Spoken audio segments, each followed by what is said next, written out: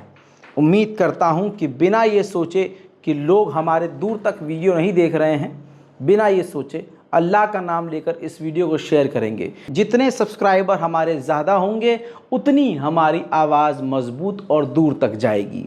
अगर आपको लगता है कि ये इंसान आपके दिल की बात कह रहा है तो वीडियो को शेयर कीजिए। हाल गज़ा का ये हो गया है कि लोग कब्रिस्तान और खुले आसमान के नीचे सड़कों पर रहने पर मजबूर हो गए हैं।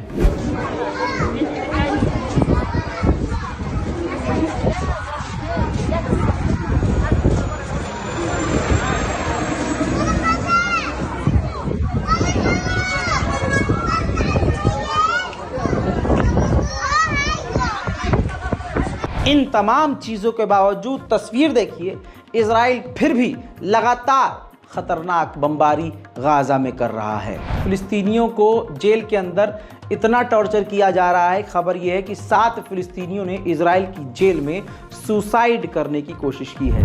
पिछले हफ्ते यमन के ऊपर इजराइल ने ख़तरनाक हमला किया था, जिस यमन के ऊपर हमले से यानी बरतानिया ने भी किया है, अमेरिका ने भी किया है, $20 मिलियन का नुकसान यमन को इन हमलों से हो चुका है। गाज़ा के अंदर इजराइल के सैनिक सिर्फ टाइम पास करने के लिए बिल्डोज़र के ज़रिए और टैंक के ज़रिए फ़िलिस्तीनियों की गाड़ियों को कुचल रहे हैं।